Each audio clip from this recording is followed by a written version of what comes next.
Folks, how's everybody doing? My patron Shannon. Shannon over here says, Rudy, I'll take the draft. And everyone goes, oh God. Oh God, it's a Baldur's Gate box opening. Oh, thanks for being a very kind patron, Shannon. Good luck on here.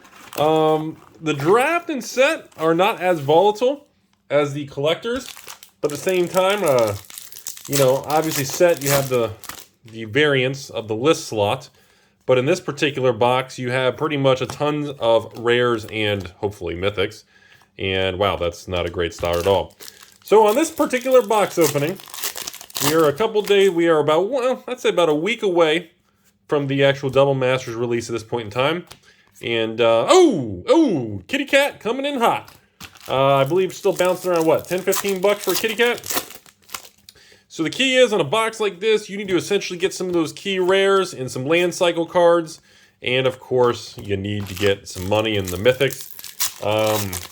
With over 20 mythics in the set, it is extraordinarily difficult to hit some of the particular ones that you're looking for. Hey, all right, I still think Bramble Sovereign's not a bad little card. 4-drop, 4/4. Of course, you can pay 2, and of course you can kind of copy some things as they pop into the battlefield. I don't think it's really that bad of a card. People acting like everything's worth 0. We got a gate. So, not much to change, not much discussion. We are officially down to the last, probably, I think we're like 70% of the way through the Baldur's Gate box openings. Hey, Reflecting Pool for our first land. Not much really changing right now. The market is finally stabilizing. I'm not seeing prices tanking. I'm not seeing prices really going up. It's pretty calm. Gorguts, very nice wand. I think until we go through the Quad Masters and we exit this cruel summer, ladies and gentlemen, I don't think we're going to see any upticks in anything across the board. Aerobatics. And, that's okay. Sometimes we need a phase of calm, and I don't think there's anything wrong with that. From, all the arg, bump, dump, manipulate, wee. Whatever your perspective is out there, sometimes it's important to kind of just throttle it back a little and just let time go by. Balor, Mythic number 2. And, I still think draft and set to you to hold strong at that $90 to $100 a box. The sales of this product have definitely slowed and stabilized. Now, hey, Baldur's Gate, 2 rare pack. But we're not really seeing any... and even that, by the way, and again, I know it's early, but even the singles, we are not seeing any major uptick in rares in the set. We're not seeing any major... Majestic Genesis, Mythic number 3. We're not really seeing a lot of activity here, folks. I don't know. I think some stores are probably going to try to crack and sell whatever they got left. It's a... Ooh, Morphic Pool. Nice little rare land there. Okay, Reflecting Pool and a Morphic Pool. And, not a bad little box so far, Shannon. We got Reflecting and Morphic, 2 lands. We got the Kitty Cat, Reversal, and, of course, 3 Mythics halfway through the box. Not too bad. And we'll just assume that the other 150,000 rares you get are all worth 0. That's what the internet says, and the internet's always right. Paladin. And we got the Old Horror and Flying Squirrel. So, yeah, that's kind of where we're seeing right now. So we are looking at an average box opening. I know, we churn and burn packs on this channel, folks. We don't sit around and count the commons. Survivors and Chaos Adventurer for the foil rare. I think you still get like 2 or 3 foil rares per box, even on the draft on these things. But anyways, coming in hot with the Adventurer and nothing. So last few packs, a bunch of nothing here. So if we can actually get to 6 mythics in this box and then get a couple more lands or maybe a nice little Archivist action, it'd be nice to see. Champion, Respite. God, take a moment here. This foil common murder card. This card, I think it was, is there Shadows or Eldritch? I can't remember which one it was. I used to sell play sets of that card, non-foil, for like $6. And I remember selling like 500. So what was that, 500 cards, so maybe 125 play sets. Oh my God, Basilisk color, very nice. And it's just, man, brings back memories of, a lot of people never realize that when you do mass box openings, the amount of value and the things you rely on the common, uncommon slot are such a big deal. Hey, Blood Money coming in, Mythic number 4. People, everybody always focuses on every new Magic set. And it's like, oh, how many good Mythics we got, folks? How many rares are over $3 worth more than the pack?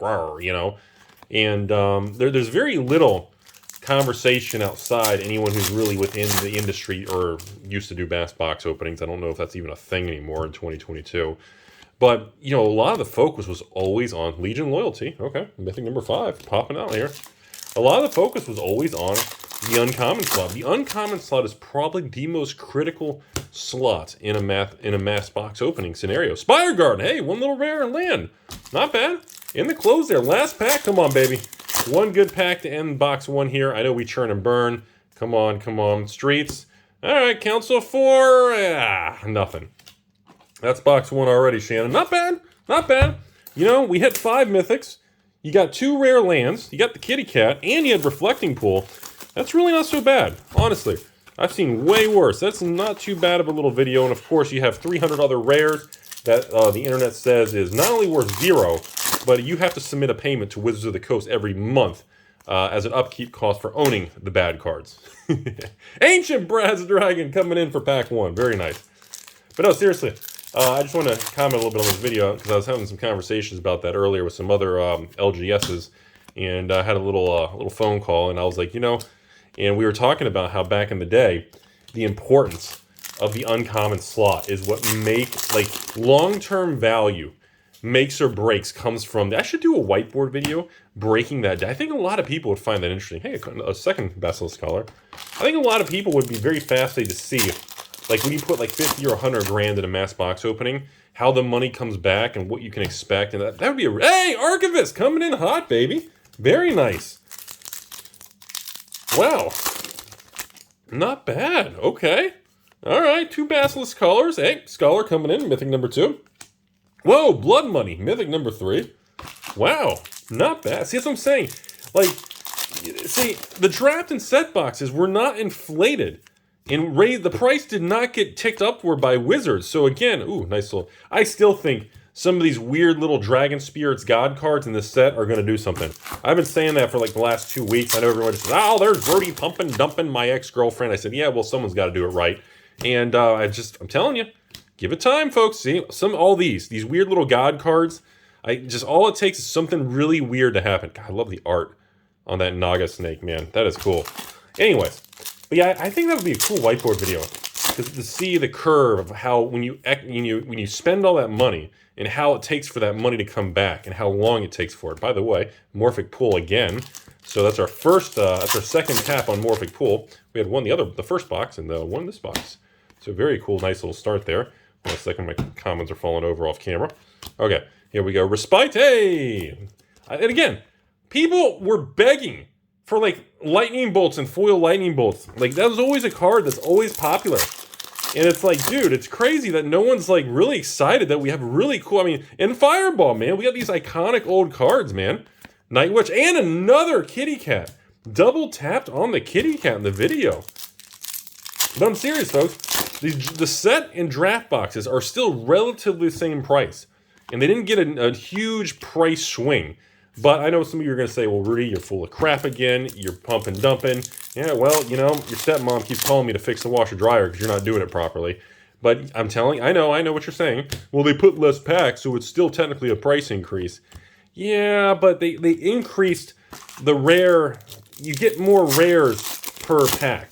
So technically, if you want to be all technical about it, once again, the common uncommons were actually reduced on the print run. You get less bulk and less common uncommons in Baldur's Gate, but you really get the same amount of rares and or mythics compared to a standard box opening. Another Balor, double tap on the Balor. So we're already at 4 mythics. We're doing pretty good on this one. And we just crossed halfway through box 2, and we're already at 4 mythics, so that's very nice to see. So that's what I'm looking at. How many rares? Spire Garden, another rare land, very cool. So like on that pack, you get 2 rares and a foil. You know, most of these packs, you are getting multiple rares, so you're really not getting you're getting a reduction in common uncommons in quantity of packaging, but the actual quantity of how many times you're throwing the dice to hit a certain slot does not feel much difference. And again, if you're buying these boxes for under 100, which everybody should be, you know, it's... I don't know. I'm tired of talking about it. You guys get it. Point is, this product didn't get the price increase dramatic uptick like the collector box did. That's all. All right, what do we got here? Font of Magic is a mythic and a foil rare, the old Flutus. All right, folks, last few packs of this video. Shannon, overall, not bad. Not a bad little box opening, seriously. Not a bad... Kindred, again, is this going to stay cheap? Is this thing really ever... I mean, this is a good rare. You know, fraying line. Again, I don't know. You guys get it. I've spent so many videos talking about all these random rares and bulks. I was like, it just... I don't know. Whatever, you get the idea. But Morphic Pool again. Wow. 3 Morphic Pools in this video. That's, okay. Kind of a strange card to get on repeat there for the land cycle instead of having different lands. We do have something shenanigan-y coming up. Battle Angels. Borderless on there for our Mythic number 6. Not bad. Again, Ancient Brass was the Black Dragon was the only dragon we actually got on this particular video today. That's a little disappointing. Exile and Tomb with a foil. Last 2 packs of today's video. Again, not bad. Not a home run, crazy ancient bronze dragon all over the place, but you know what? Not bad. Horror coming in again, and a nice little rug of smothering tips, and calling it close right here. Final comments to everybody out there. Brawl, and a bat. Final comment, Shan, thanks for being a very kind patron. All the cards are heading your way, and yeah, I just think as time marches forward, Wizards are going to cut print runoff on this thing early because they're not going to be able to sell multiple reprints over the next 12 to 18 months like Commander Legends 1 and like Modern Horizons, etc., etc. And I think the market is going to be looked back upon in this cruel summer of 2022, and it's going to be laughed on because of how different the prices are going to be in a couple of years. So have a great day as always, folks. Remember, the Rudy's wisdom, word wisdom phrase of the day. The real pricing of a market is usually nowhere near as negative as people are. But at the same time, it's not hype man Rudy to the moon. Usually the true pricing is you take the lowest of people's negativity and then the highest people think it's going to the moon. And it's usually somewhere in the middle. Things are never as bad as they seem. They're never as good as they seem. Usually it flippity flops down the middle, and then the more time that gets injected into it and we slide on that timeline to the future, that swinging needle becomes more stable. And that's how we determine true pricing long term. So I think it's a good words of wisdom for everybody. Have a beautiful day out there.